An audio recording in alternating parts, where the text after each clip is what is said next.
Jacques 5 est l'un des chapitres les plus forts et les plus percutants de toute la Bible. Il parle de la ruine des riches oppresseurs, de l'appel à la patience au milieu des épreuves, de la nécessité de la persévérance et de la puissance de la prière. Ce n'est pas un texte de réconfort superficiel, mais un appel à la réalité spirituelle. Alors que le monde s'appuie sur des richesses qui pourrissent et se corrompent, le chrétien est appelé à attendre la venue du Seigneur avec patience. Tandis que certains se confient dans l'argent et l'or, Jacques montre que ces richesses se transformeront en rouille contre eux au jour du jugement. Le contraste est entre une vie qui se nourrit de la chair et une vie qui se soutient par la foi et la prière. Le choc est là dès le début. À vous maintenant, riches, pleurez et gémissez à cause des malheurs qui vont fondre sur vous. C'est une sentence dure qui annonce une ruine inévitable pour ceux qui ont vécu dans l'oppression et l'injustice. Mais le choc est aussi dans l'appel pour nous, croyants. Soyez donc patients, frères, jusqu'à l'avènement du Seigneur. La patience ici n'est pas de la passivité, mais la persévérance au milieu de la douleur, une confiance vivante qui n'abandonne pas même au milieu des afflictions. La promesse est que le Seigneur viendra et que sa justice sera établie. Ceux qui se confient dans les richesses périront avec elles, mais ceux qui se confient dans le Seigneur seront soutenus jusqu'à la fin. Jacques nous rappelle l'exemple de Job, dont la persévérance a abouti à une récompense, et il nous oriente vers la prière du juste qui a une grande efficacité. C'est la promesse. La foi persévérante, soutenue par la prière, triomphera des pressions du monde et des afflictions de la vie. C'est pourquoi cette vidéo va percer la clé cachée dans Jacques 5. La vraie foi n'est pas un discours, mais une pratique. Elle n'est pas passive, mais persévérante. Elle n'est pas une apparence, mais une puissance spirituelle qui résiste jusqu'au dernier jour. Jacques parle comme un prophète. Il dénonce les riches qui retenaient le salaire des ouvriers, qui vivaient dans le luxe pendant que les pauvres étaient écrasés, qui se festoyaient les jours de carnage sans se soucier de la fin du prochain. C'est une accusation similaire à celle des prophètes de l'Ancien Testament, comme Amos, qui criait contre ceux qui se couchaient sur des lits d'ivoire pendant que le peuple périssait. Ici, Jacques révèle la clé. Les richesses accumulées sans la crainte de Dieu ne sont pas une sécurité, mais une sentence de condamnation. Charles Spurgeon, prêchant sur ce texte, a dit « L'or du méchant n'est pas un trésor, mais un poison. Il le nourrit aujourd'hui, mais le tuera demain. » C'est ce que Jacques déclare. L'or et l'argent, qui semblaient si solides, se corrodent. Les vêtements fins, symboles de statut, pourrissent sous les mythes. Tout ce qui était la vaine gloire de l'homme devient un témoignage contre lui. Ce qu'il a accumulé ne sera pas une défense, mais une accusation. Il faut comprendre que Jacques ne parle pas seulement du jugement futur, mais d'une réalité spirituelle qui commence déjà dans le présent. La richesse injuste porte en elle le germe de sa propre ruine. Elle apporte un fardeau, l'inquiétude, la peur, le vide. Combien vivent entourés de luxe mais sont misérables à l'intérieur? Combien ont des coffres pleins mais des âmes vides? Le jugement de Dieu commence déjà ici. La richesse sans crainte ne satisfait pas, elle ne fait que consumer. Spurgeon disait « Mieux vaut être pauvre en paix que riche avec de la rouille dans l'âme. » C'est la clé que Jacques veut nous donner. Le problème n'est pas de posséder, mais d'être possédé. Quand l'or devient le maître, le cœur devient l'esclave. Et l'esclavage de l'or est pire que la pauvreté, car il aveugle l'homme et le conduit au feu éternel. Jacques dénonce également l'injustice. « Voici, le salaire des ouvriers qui ont moissonné vos champs et dont vous les avez frustrés crie. Et les cris des moissonneurs sont parvenus jusqu'aux oreilles manifestés dans n'importe quel cœur, que ce soit dans des manoirs ou dans des maisons modestes.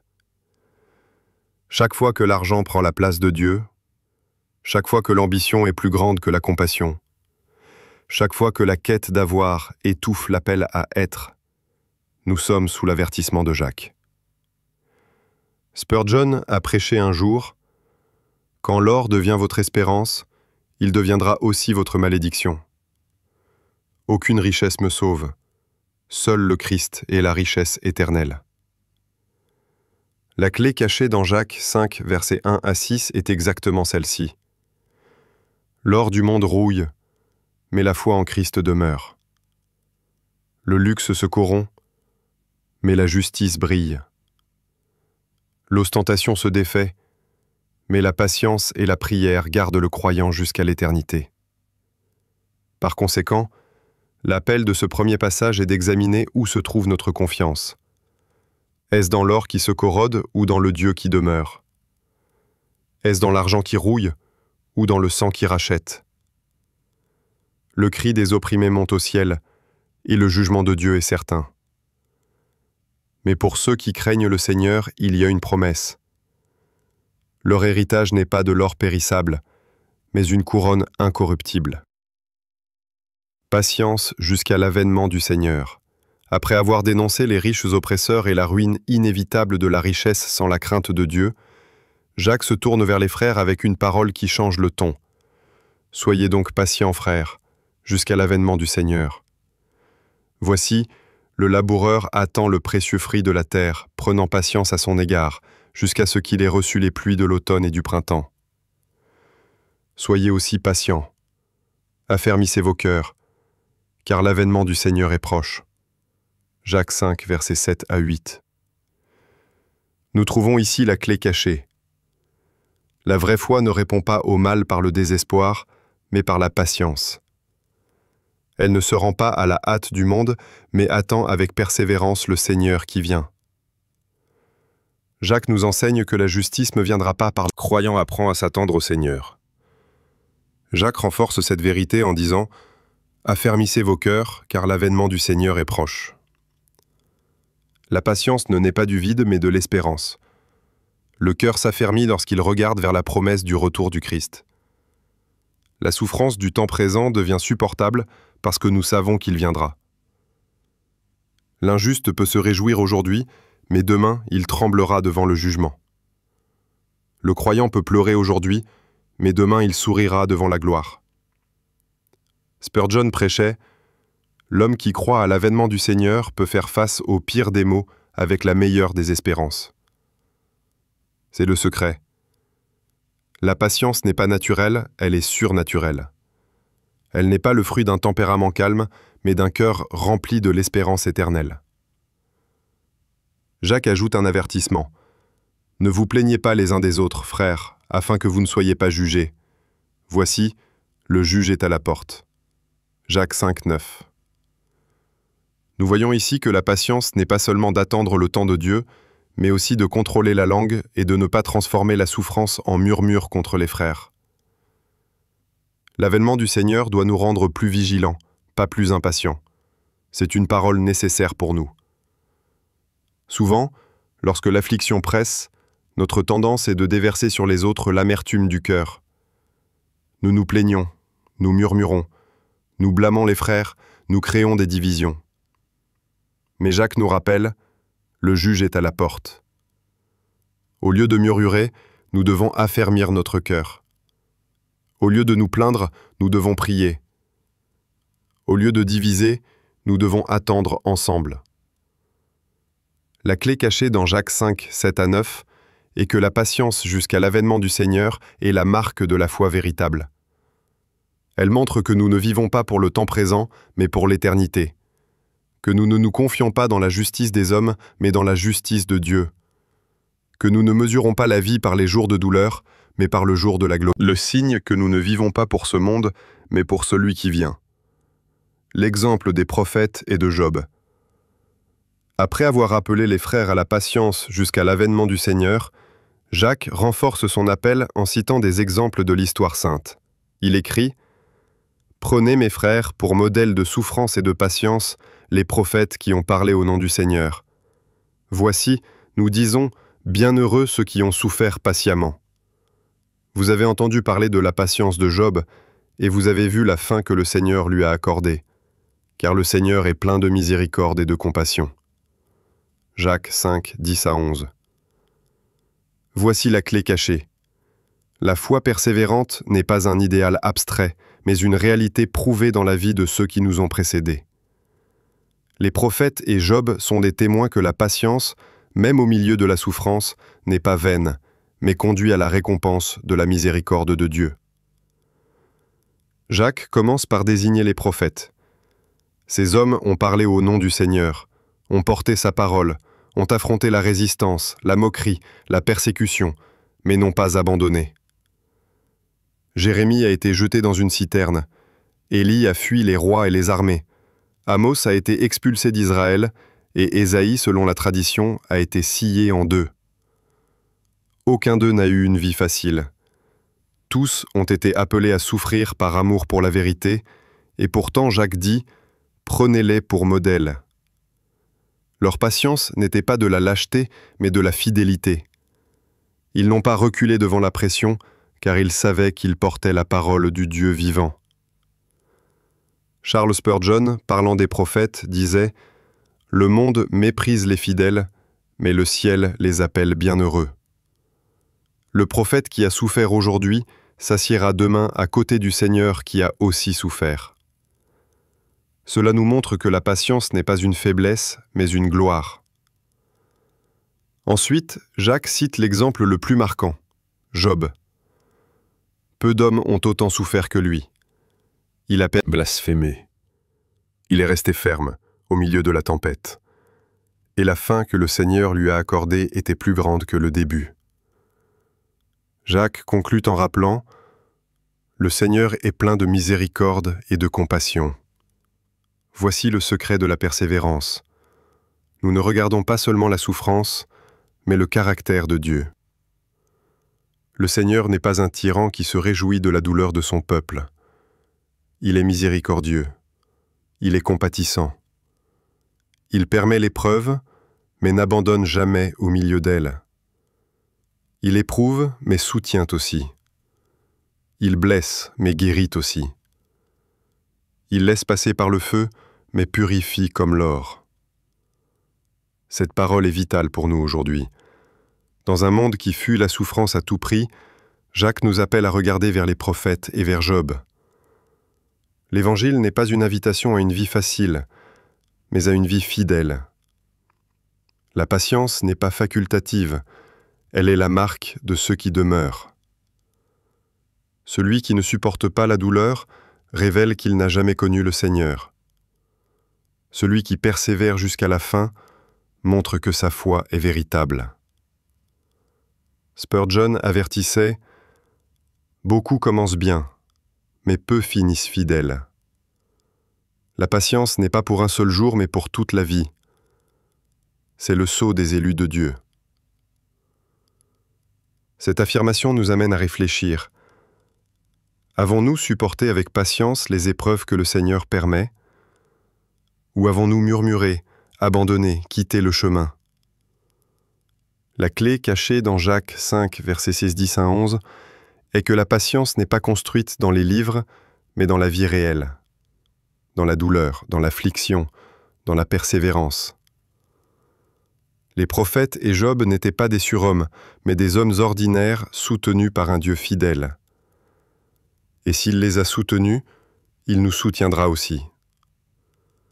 Par conséquent, Jacques nous donne une parole d'espérance. Bienheureux ceux qui supportent. Non pas parce qu'ils aiment la souffrance, mais parce qu'ils se confient. C'était comme si la parole en elle-même n'avait pas de poids et qu'il fallait ajouter un sceau extérieur pour qu'elle ait de la valeur. Jésus avait déjà confronté cette pratique dans Matthieu 5, enseignant que le chrétien doit parler avec une telle intégrité que son oui suffise comme oui et son non suffise comme non. Jacques, faisant écho à son maître, répète la même exhortation. Charles Spurgeon disait « Un vrai chrétien n'a pas besoin d'ornement pour sa parole. Sa vie est son serment. Son intégrité est sa garantie. Là où la vérité habite dans le cœur, il n'est pas nécessaire d'ajouter le ciel ou la terre comme témoin. » Telle est la profondeur de l'enseignement de Jacques. La question est plus sérieuse qu'il n'y paraît. Le serment constant révèle un cœur double qui a besoin de ressources externes pour donner de la crédibilité à ce qu'il dit. Le vrai disciple du Christ, cependant, parle avec simplicité et vérité, car sa vie est cohérente avec sa foi. La foi persévérante ne consiste pas seulement à supporter les afflictions, mais à vivre avec intégrité dans chaque parole. Jacques lit également cet enseignement au risque du jugement. Il ne dit pas que jurer n'est qu'une imprudence, mais que c'est un péché capable de mener au jugement. C'est parce que jurer faussement ou à la légère profane le nom de Dieu et révèle l'incrédulité. Le chrétien qui ne parvient pas à maintenir une parole simple nie en pratique la transformation que l'Esprit opère. Spurgeon avertissait sa congrégation. « Méfiez-vous de la langue facile, des promesses rapides, des serments vains. Une parole mensongère n'est jamais sortie de lèvres lavées dans le sang de l'agneau. » Voici la clé. La bouche du croyant doit refléter la pureté de son cœur. Ce verset nous confronte également dans notre culture actuelle où le mensonge est devenu banal et la parole a perdu de sa valeur. Combien d'affaires sont conclues avec des promesses vides? Combien de relations se construisent sur des mots sans poids? Jacques nous rappelle que le disciple du Christ ne peut pas être ainsi. S'il dit oui, il doit tenir, que l'intégrité de la parole révèle l'intégrité de la foi. Le croyant n'a pas besoin d'orner ses paroles de serment, car sa vie est suffisamment cohérente pour donner du poids à ce qu'il dit. Il n'a pas besoin de garantie externe, car sa parole est déjà un témoignage devant Dieu. Par conséquent, la foi persévérante que Jacques enseigne jusqu'ici n'est pas seulement de supporter l'oppression des riches, d'attendre l'avènement du Seigneur, d'apprendre avec les prophètes et avec Job, c'est aussi de vivre au quotidien avec une bouche purifiée et un cœur intègre. Un oui qui est oui, un non qui est non. Une vie tellement alignée avec la vérité qu'elle se passe de serment. C'est l'appel de Jacques pour nous. Non seulement supporter jusqu'à la fin, mais vivre avec intégrité dans chaque parole. Car le Seigneur qui vient dans la gloire est le même qui pèse chaque parole qui sort de notre bouche. La puissance de la prière en toutes circonstances. Dans Jacques 5, 13 à 16, nous trouvons l'un des passages les plus connus et en même temps les plus négligés des Écritures. Quelqu'un parmi vous est-il dans la souffrance? Qu'il prie. Quelqu'un est-il joyeux? Qu'il chante des louanges. Quelqu'un parmi vous est-il malade? Qu'il appelle les anciens de l'Église et que les anciens prient pour lui en loignant d'huile au nom du Seigneur. La prière de la foi sauvera le malade et le Seigneur le relèvera. Et s'il a commis des péchés, il lui sera pardonné. Confessez donc vos péchés les uns aux autres et priez les uns pour les autres afin que vous soyez guéris. La prière fervente du juste a une grande efficacité. Voici la clé cachée. La foi persévérante s'exprime par une prière constante en toutes circonstances de la vie, car la prière est le lien entre l'âme et le Dieu vivant. Jacques ne présente pas la prière comme un dernier recours, mais comme une première réponse. Si quelqu'un souffre, il ne doit pas se livrer au murmure ou au désespoir, mais à la prière. Si quelqu'un est joyeux, il ne doit pas se les uns les autres par la prière. La promesse est claire. La prière de la foi sauvera le malade, et le Seigneur le relèvera. Mais Jacques ne sépare pas la guérison physique de la guérison spirituelle. Il ajoute « Et s'il a commis des péchés, il lui sera pardonné ». La prière atteint à la fois le corps et l'âme, car l'œuvre du Christ est complète. Spurgeon prêchait avec prudence sur ce texte, rappelant « La prière de la foi n'est pas de la magie, mais une soumission confiante à la volonté de Dieu. Elle ne tord pas le bras du Tout-Puissant, mais place le malade dans les bras de la miséricorde. » Cette distinction est vitale. La prière n'est pas une formule automatique, mais un acte de confiance. Le Seigneur peut relever, peut guérir, peut pardonner. Et même quand il ne guérit pas physiquement, il accorde une grâce suffisante pour soutenir spirituellement. Jacques appelle également l'Église à la pratique de la confession. Confessez donc vos péchés les uns aux autres, et priez les uns pour les autres, afin que vous soyez guéris. Voici l'un des points les plus négligés de nos jours. Le christianisme moderne a souvent privatisé la foi, mais Jacques nous rappelle que la vie chrétienne est communautaire. La confession mutuelle n'est pas un spectacle de honte, mais un chemin de guérison. Quand la lumière entre, les ténèbres perdent de leur force. Quand nous confessons, le masque tombe et le péché perd le pouvoir de nous emprisonner. Spurgeon disait avec audace, « Celui qui cache ses péchés en sera l'esclave, mais celui qui les confesse devant Dieu et devant des frères fidèles trouvera la libération et la guérison. » La clé est celle-ci. La prière et la confession vont de pair. Nous ne pouvons pas espérer une guérison complète sans honnêteté devant Dieu et la communauté. Jacques conclut ce passage par l'une des déclarations les plus puissantes de la Bible. La prière fervente du juste a une grande efficacité. Ce n'est pas seulement une phrase de réconfort, c'est une vérité spirituelle, l'intercession communautaire. Dans le péché, la confession et le pardon. Toujours la prière. Car la foi qui ne prie pas est une foi morte, mais la foi qui prie est vivante, efficace et puissante. C'est la marque de la foi persévérante, non pas une vie qui dépend des circonstances, mais une vie qui dépend du ciel. La prière est la respiration de l'âme, le souffle de l'esprit, la clé qui ouvre l'impossible. L'exemple d'Élie est la prière qui déplace les cieux. Après avoir déclaré que la prière du juste a une grande efficacité, Jacques apporte un exemple concret et puissant pour que personne ne doute de ce qu'il affirme. Élie était un homme de la même nature que nous. Il pria avec instance pour qu'il ne pleuve point, et il ne tomba point de pluie sur la terre pendant 3 ans et 6 mois. Puis il pria de nouveau, et le ciel donna de la pluie, et la terre produisit son fruit. Jacques 5, 17 à 18. Voici la clé cachée. La prière efficace n'est pas le privilège de prophètes inaccessibles, mais une réalité pour tout croyant qui vit en communion avec Dieu. Jacques n'a pas choisi Élie par hasard. Il fut l'un des plus grands prophètes de l'histoire d'Israël, mais l'apôtre insiste sur le fait qu'il était un homme de la même nature que nous. En d'autres termes, Élie n'était pas surhumain. Il a aussi eu peur, comme lorsqu'il a fui Jézabel. Il a aussi été abattu, comme lorsqu'il a demandé la mort sous le genêt. Il s'est aussi senti seul, comme lorsqu'il a cru qu'il était le seul fidèle restant en Israël.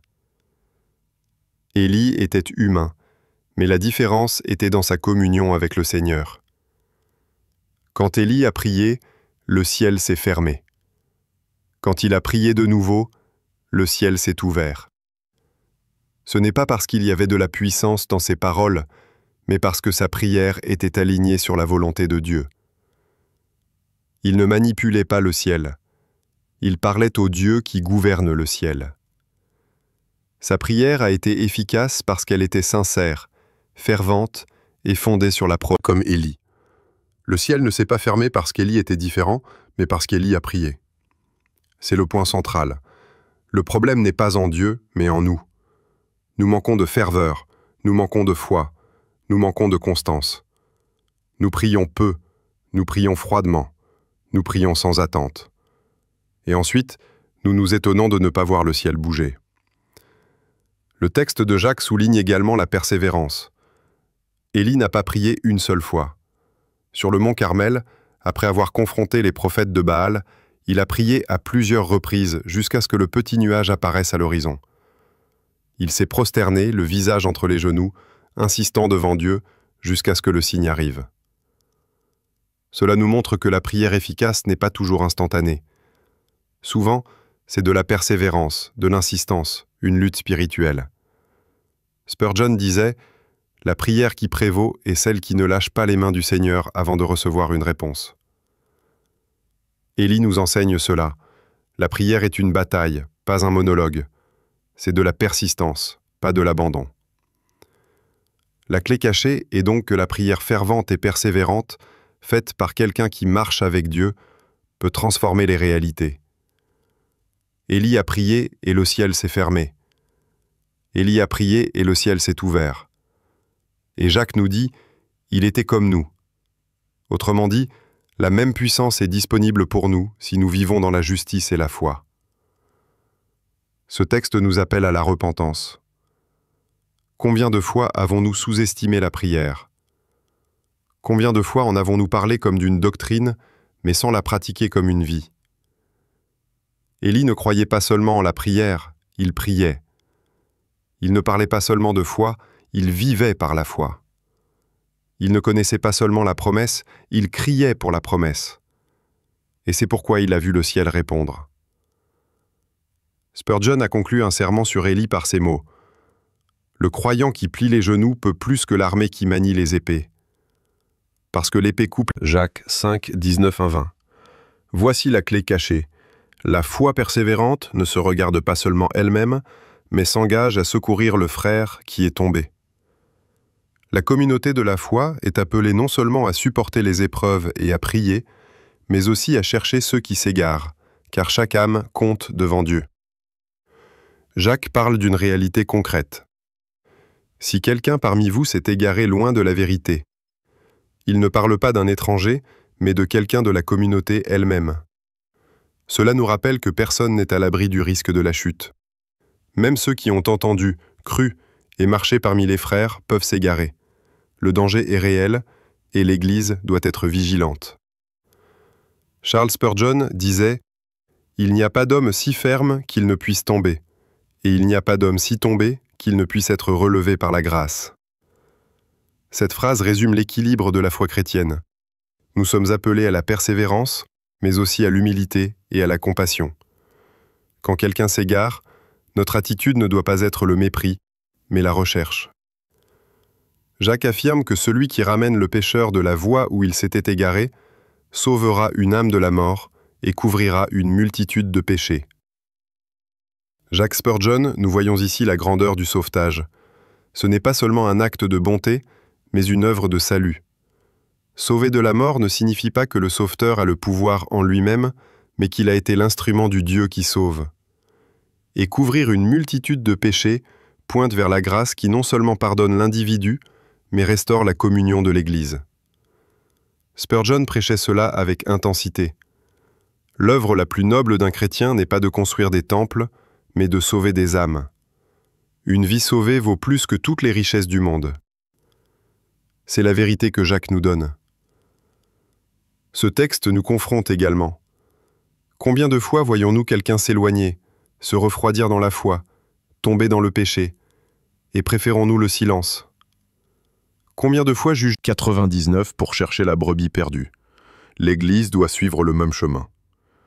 La fin de Jacques est un défi.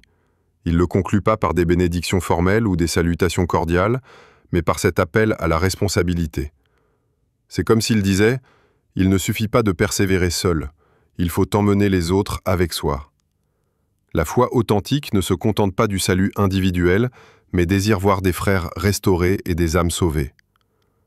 La clé cachée dans Jacques 5, 19-20 est que la persévérance n'est pas seulement personnelle, mais communautaire. L'Église qui prie doit aussi chercher. La foi qui supporte doit aussi restaurer. Le chrétien qui attend le Seigneur doit aussi secourir ceux qui se sont perdus sur le chemin. Spurgeon a conclu un sermon sur ce texte en disant « Le ciel se réjouit plus pour un pécheur sauvé que pour 100 justes qui ne se sont pas égarés. » Alors, si vous voulez apporter de la joie au cœur de votre Seigneur, allez et ramenez l'âme perdue. Par conséquent, Jacques clôture sa lettre en rappelant « La foi vivante se prouve dans la pratique, dans la patience, dans la prière et aussi dans le sauvetage. » Chaque âme est précieuse, et en sauver une de la mort est une œuvre qui résonne dans l'éternité. Jacques V nous a montré que la vraie foi n'est pas seulement une parole, mais de la persévérance. Nous avons vu la ruine des riches qui se confiaient en leur richesse et l'appel à la patience jusqu'à l'avènement du Seigneur. Nous avons appris avec les prophètes et avec Job que la souffrance ne détruit pas la foi, mais la purifie. Nous avons été avertis sur l'intégrité de nos paroles, appelés à vivre dans la prière en toutes circonstances et rappelés que la prière du juste a une grande efficacité. Et enfin, nous avons reçu la mission de chercher le frère qui s'égare, car sauver une âme de la mort est une œuvre qui plaît au cœur de Dieu. Charles Spurgeon a dit « La foi qui ne prie pas est une foi morte, et la foi qui n'agit pas est une foi feinte. Mais la foi qui prie, persévère et sauve est la